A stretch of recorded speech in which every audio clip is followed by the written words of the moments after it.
इसकी पॉजिटिव, ये नेगेटिव, ये इसके इनपुट के सप्लाई के पॉइंट आ गए। जैसे मैंने ड्राइंग पे आपको बना के दिखा दिया। अगर आपका ओरिजिनल चार्जर ख़राब हो गया। अस्सलाम वालेकुम। आज हम कोई भी चार्जर रिपेयर करना सीखेंगे कि कोई भी चार्जर जब ख़राब हो जाता है या चार्जिंग करना छोड़ देता है तो हम उसे अक्सर रिप्लेस कर लेते हैं, ठीक है। तो आम एक चार्जर जो आपको नया परचेज़ करना पड़ता है मार्केट से जाके, वो तकरीबन 1000 रुपये के करीब ओरिजिनल चार्जर मिलता है, या अच्छा चार्जर जो फास्ट चार्जर है 1000 के करीब मिलता है आपको। तो ये 2 चार्जर मेरे पास ख़राब पड़े हैं। तो मैं आपको आज बताऊंगा कि जब चार्जर ख़राब होता है तो इनमें क्या फ़ॉल्ट होता है। जो 95% सभी चार्जर में एक ही फ़ॉल्ट होता है, क्योंकि इनका जो सर्किट होता है अंदर, जो बोर्ड है इसका, वो सेम ही होता है सभी चार्जर्स का, चाहे वो ओरिजिनल हो या लोकल चार्जर हो। सबके अंदर जो सर्किट होता है वो सेम होता है, और इनमें जो फॉल्ट आता है वो सब में कॉमन फॉल्ट आता है। जो 2 फॉल्ट होते हैं बेसिकली, जो सब चार्जर्स में ज़्यादातर आते हैं, तो मैं दोनों आपके साथ शेयर कर दूंगा। ये 2 चार्जर है, ये दोनों ही काम नहीं करे, तो मैं अभी आपको इन्हें ठीक करना बताता हूँ कि इन्हें आप कैसे रिपेयर कर सकते हैं। वो भी घर पे खुद आराम से ठीक कर लेंगे, नया चार्जर लेने की ज़रूरत नहीं है। तकरीबन 8-10 रुपये में आप खुद इसे ठीक कर लेंगे। छोटा सा फॉल्ट होता है जिसकी वजह से हम चार्जर को फेंक देते हैं और हमें चार्जर नया लेना पड़ जाता है, जो तकरीबन 1000 रुपये के करीब मार्केट से मिलता है। अभी मैं इसे खोलता हूँ, सर्किट बाहर निकालता हूँ। एक ये चार्जर ख़राब है, एक ये चार्जर मेरे पास ख़राब है, और भी मेरे पास चार्जरों की किट पड़ी हैं, सर्किट पड़े हुए। मैं आपको दिखा देता हूँ इनमें फॉल्ट क्या होता है। तो मैं ये भी बाहर निकाल लेता हूँ।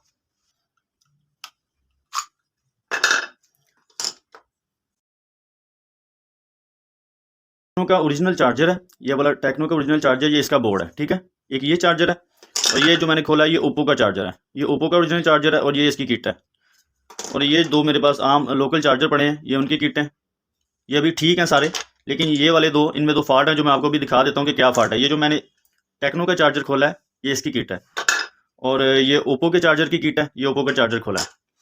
अच्छा, इनमें आप अगर सर्किट को गौर से देखें तो ये इनपुट सप्लाई होती है, इधर इधर इसकी इनपुट सप्लाई होती है। जैसे मैं इधर इस पर दिखा देता हूँ आपको आसानी रहेगी समझने में। यहाँ से हम इनपुट सप्लाई देते हैं, ये इनपुट होती है, और ये चार्जर की आउटपुट होती है। यहाँ पे आप देखेंगे न्यूट्रल और फेज़ यहाँ पे लिखा भी होता है, यहाँ पे न्यूट्रल और यहाँ पे फेज़, या यहाँ पे हो जाए न्यूट्रल, यहाँ पे फेज़ हो जाए। तो इसके साथ सबसे पहले जब सप्लाई दी जाती है तो इसके साथ एक फ्यूज़ रेजिस्टेंस लगा होता है, ये वाला फ्यूज़ रेजिस्टेंस, ये फ्यूज़ रेजिस्टेंस लगा होता है। उसके बाद ये ब्रिज लगा होता है।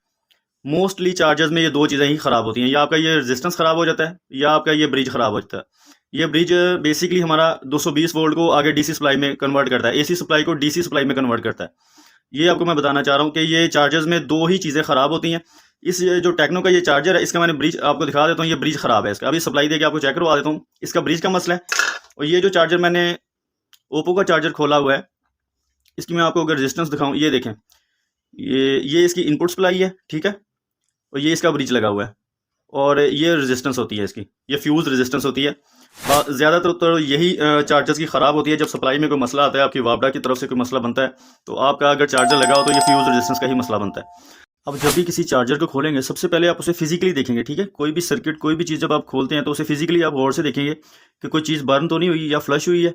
एक तो आपको सबसे पहले ये देखने से ही पता चल जाएगा कि कौन सी चीज़ ख़राब है, फिजिकली डैमेज है, या बर्न हो गई है, या ब्लास्ट हुई है, कैपेसिटर है, रेजिस्टेंस है। जैसे मैं आपको दिखाता हूँ, ये जो ओप्पो का चार्जर है, इसकी ये आप रेजिस्टेंस देखें अगर, तो ये देखने से पता चल रहा है ये बर्न हो गई है, ये ओपन हो चुकी है, ये ख़राब है। सबसे पहले आप इसे गौर से देख लेंगे तो आपको पता चल जाएगा।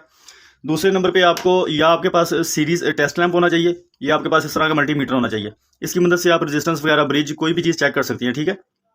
अगर तो आपके पास सीरीज़ टेस्ट लैंप है तो आप उससे भी चेक कर सकते हैं इन चीज़ों को, और मीटर की मदद से भी चेक कर सकते हैं। अगर आपको फिजिकली सब ठीक लग रहा है, आपको लग रहा है कि यार कोई भी चीज़ देखने से ख़राब नहीं लग रही, तो आप फिर इसे मीटर के साथ चेक करेंगे। अभी आपको मीटर के साथ चेक करना दिखा देता हूँ कि आप इसे मीटर के साथ या सीरीज़ पे कैसे चेक करेंगे। ये मेरे पास मल्टीमीटर है, ठीक है, इसे हम कंटिन्यूटी पे सेट कर लेते हैं। ये कंटिन्यूटी पे सेट कर लिया।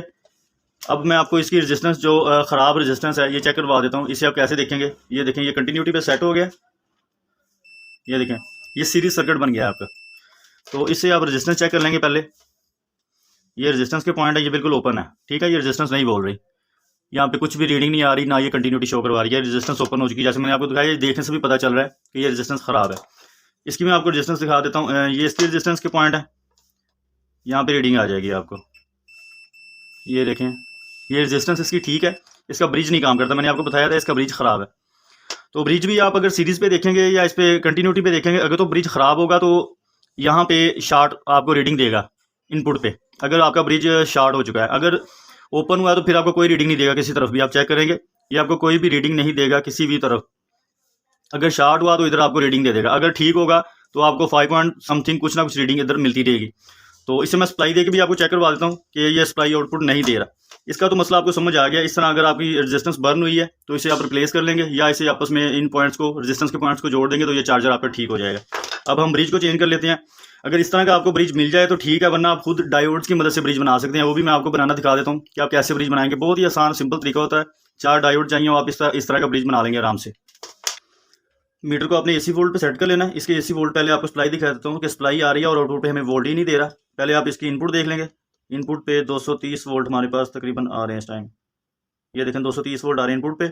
ब्रिज पे भी चेक कर लेते हैं, ब्रिज पे भी आ रहे हैं। अब आउटपुट पे DC वोल्ट पे सेट करके इसके आउटपुट देख लेते हैं, आउटपुट निकाल रहा है ये। DC पे चेक किया AC वोल्ट पे करके, जब हम आउटपुट पे ब्रिज की आउटपुट चेक करनी है फिर हमने DC वोल्ट पे देखना है, ठीक है। इसे हम 0 पे सेट करके, ये 0 हो गया। DC वोल्ट देखेंगे, आपको चेक करवा देता हूँ। ये आउटपुट नहीं निकाल रहा क्योंकि इसका ब्रिज खराब है। ये देखें यहाँ पे कोई रीडिंग नहीं आ रही, कोई वोल्टेज नहीं शो करवा रहा। इनपुट आपको दिखा दिया, AC वोल्ट 220 आ रहे हैं हमारे पास और आउटपुट पे कोई वोल्ट ही नहीं दे रहा। ये ब्रिज जो है ये ओपन हो चुका है, तो इसे आप रिप्लेस कर सकते हैं या इसे नया बना के डायोड की मदद से लगा सकते हैं। जब आपने ब्रिज तब्दील करना है तो आपने एक चीज़ का ख्याल रखना है, ये जो इसकी इनपुट होती है इस साइड पे और आउटपुट साइड पे आपने क्या निशानी देखनी है, ठीक है। ये सर्किट के ऊपर तो नेगेटिव पॉजिटिव बना हुआ है, लेकिन आपको ब्रिज के अगर आउट साइड पे आप देखेंगे तो यहाँ पे आपको एक कट सा नजर आएगा, ये इसकी आउटपुट है। ब्रिज क्योंकि देखने में आपको ऐसे ही लगेगा कि इसकी इनपुट आउटपुट नहीं पता चल रही है आपको, लेकिन आउटपुट पे आपको ये छोटा सा कट नजर आएगा, ये इसकी आउटपुट है। जब भी आपने ब्रिज तब्दील करना है आपको पता होना चाहिए कि ये वाली साइड आउटपुट की होती है। मेरे पास ये ब्रिज पड़ा है, मैं इसका ब्रिज तब्दील कर लूँगा। अगर आपको ये वाला ब्रिज नहीं मिलता बाजार से, ये भी आपको दिखा देता हूँ। ये देखें इस साइड पे ये इसकी आउटपुट साइड है, ये कट बना हुआ है, ये इसकी आउटपुट साइड है। DC जो 5 आपको DC सप्लाई मिलनी है, ये इनपुट साइड है। DC साइड पे आपको ये कट मिलेगा, ये वाली आपकी नेगेटिव पॉजिटिव DC साइड होगी। अगर आपको इस तरह का ब्रिज नहीं मिलता फिर आप डायोड की मदद से ब्रिज बना लेंगे। मैं आपको ब्रिज बनाना भी दिखा देता हूँ कि कौन से डायोड चाहिए और कैसे आप ब्रिज बनाएंगे। ब्रिज बनाने के लिए आपके पास डायोड होने चाहिए 4001 नंबर का या 4007 नंबर का, ठीक है। ये AC to DC डायोड होते हैं। 4001 नंबर का ले लेंगे तो ज़्यादा बेहतर है। 4 डायोड आपने लेने, जैसे मैंने आपको ये बना के भी दिखाया है। बिल्कुल आसान तरीके से आपको कोशिश करूंगा बनाने की, जिसपे आप बिल्कुल कंफ्यूज ना हो। ये 4 डायोड आप ऐसे रख लेंगे कि ये इसकी P साइड है, ठीक है, जहाँ पे लाइन सी बनी होती है। ये पॉजिटिव साइड होती है, ये इसकी नेगेटिव साइड होती है। 2 पॉजिटिव को आपने जोड़ देना ऐसे, 4 डायोड को ऐसे रख लेंगे आपस में आप, ठीक है। 2 को आपने इस तरह जोड़ देना है, P साइड ये आपकी पॉजिटिव आ जाएगी आउटपुट की, और ये जो 2 साइडें नेगेटिव आपने जोड़ी थी ये आपकी नेगेटिव आ जाएगी इस तरह। ये आपकी आ गई आउटपुट। बिल्कुल आसान तरीके से कोशिश करूंगा आपको बात समझ आ जाए। और ये जो पॉइंट आपके क्रॉस में आपने जोड़े थे ये आपकी सप्लाई इनपुट आ जाएगी 220 वोल्ट। बस ये आपका ब्रिज बन गया। यहाँ पे आप 220 वोल्ट दे देंगे और ये आपकी आउटपुट आ जाएगी। 2 डायोड P साइड के जोड़े हैं, 2 डायोड नेगेटिव साइड से जोड़े हैं। ये पॉजिटिव बन गई, ये नेगेटिव बन गई आपकी, और ये आपकी सप्लाई आ गई, सप्लाई के पॉइंट आ गए 220 वोल्ट के। बिल्कुल आसान तरीके से ये देख लें, आप दोबारा देख लें इसे। ये इसकी पॉजिटिव, ये नेगेटिव, ये इसकी इनपुट के सप्लाई के पॉइंट आ गए, जैसे मैंने ड्राइंग पे आपको बना के दिखा दिया। अगर आपका ओरिजिनल चार्जर ख़राब हो गया, उसका ब्रिज ख़राब है, तो आप इस तरह खुद ब्रिज बना के इसके अंदर आराम से लगा लेंगे। ज़रा इसे छोटा करके बनाएंगे तो आराम से ये एडजस्ट भी हो जाएगा। अगर तो आपको ये ब्रिज बना हुआ मिल जाए तो ठीक है, नहीं तो डायोड्स की मदद से खुद ब्रिज बनाकर इसके अंदर लगा लेंगे और आपका चार्जर ठीक हो जाएगा।